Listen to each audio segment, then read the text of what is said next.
Welcome back to the Manc Entrepreneur YouTube channel, and in today's episode I'm going to be talking to you about why after 8 years I jumped ship from the Apple iPhone to the new Google Pixel. Now I'm saying 8 years because I know that iPhone has been out now for 10 years I believe this year, and I didn't get the first iPhone, I got the iPhone 3G or the iPhone 3GS. I didn't get the 3G, I was on the 3G. And then I got the iPhone 4, the iPhone 5, the iPhone 6. And it was the iPhone 7 which caused me a problem. And the main reason for that was the lack of headphone jack. I used the headphone quite a lot.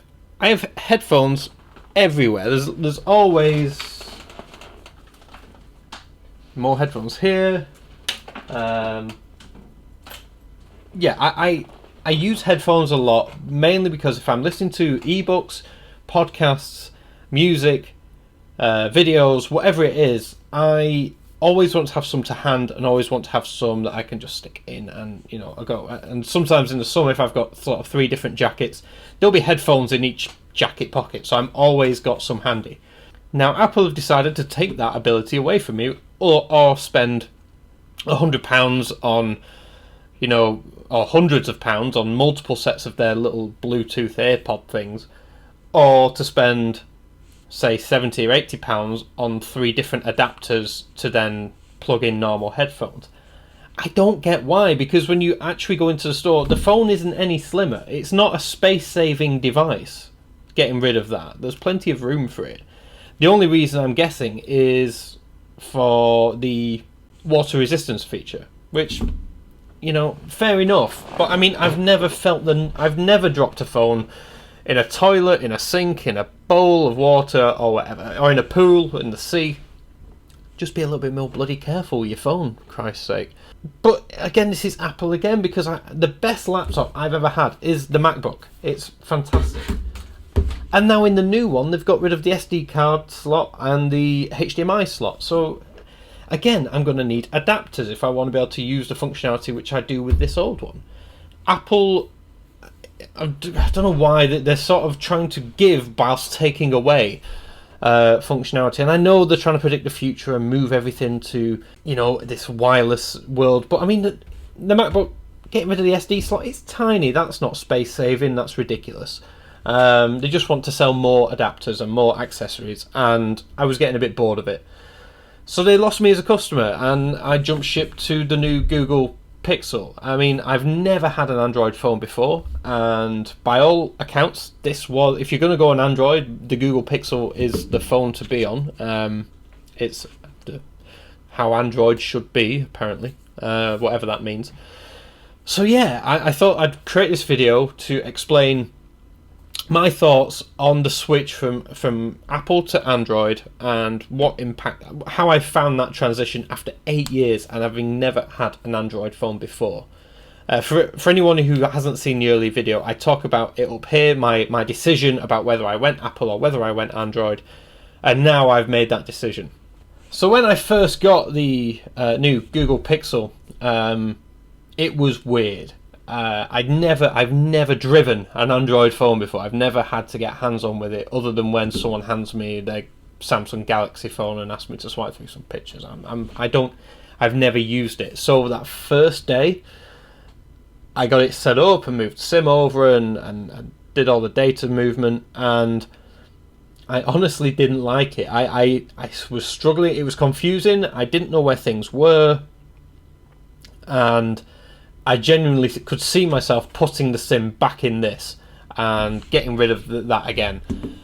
And then I thought, no, let's give it a little bit of time.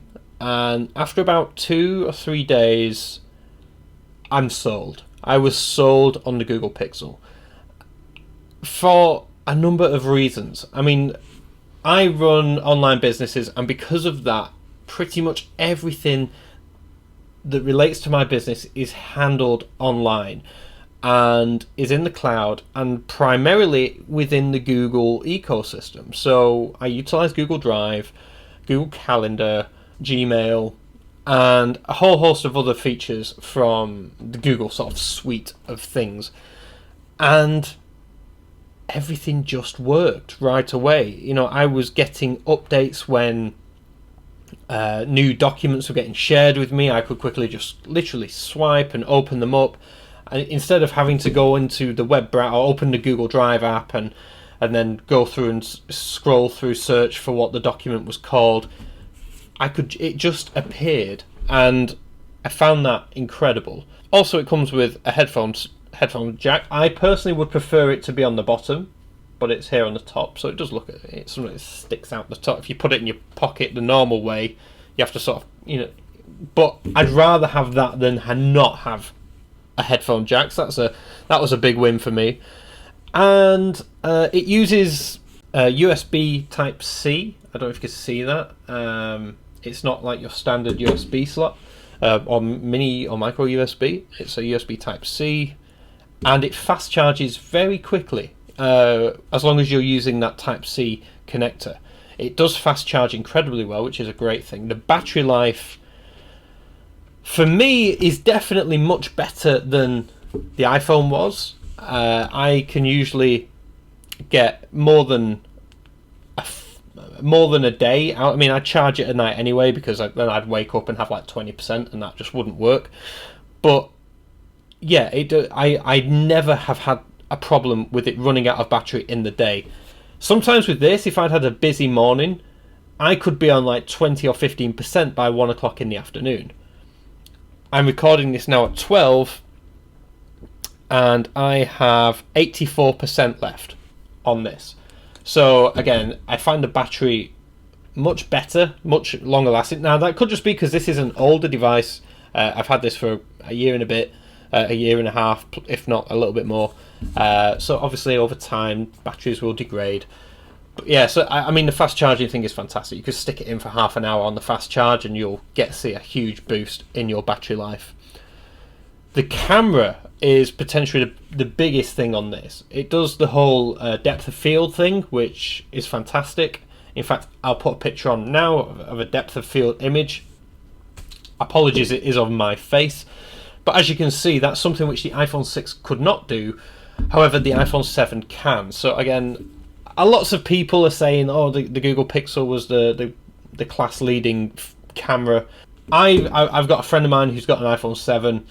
The pictures look just as good on the iPhone 7. So again, I can't really, I can't use that as ammunition.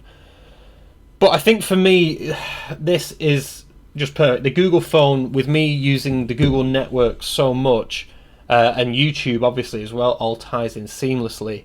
It just works. And a bit like with everything on Apple, just synced. So with iTunes and everything else, the reality is more of my stuff which I use on the day-to-day is Google related, and therefore this makes a lot more sense to me. The other thing as well is if we open this up and we look at the home screen, and I know that's the home screen can look a little bit messy, and I know you can put everything in folders, and I just never bothered. But what I love about is look how clean that is. It's how you have the key things that you need, and also the Google Assistant is fantastic. Yeah, and like I said, it's picked up that I've got a train journey tomorrow. It tells me, there's some football on tonight at 8 o'clock. It will keep me updated with the scores. And yeah, it basically gives you a news feed of things that you're genuinely interested in. And I know Apple did that as well, but it never seemed to work as well.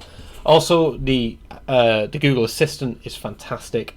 It seems so much more clever than Siri was. And I'm really happy with the move to the Google Pixel. It was a big move. It did take some time to adjust. But for me, with everything that I do in business and sort of personal life as well, like personal emails and stuff, it all just ties in so nicely into the Google ecosystem that it just works. More impressed with this than I ever did with the iPhone. The iPhone is still a great phone, and like I said, I totally get why people love it. I did for years. I just think for me now, Android reached a place where it made more sense for me to use it, and also it hadn't taken features away that I used on a daily basis.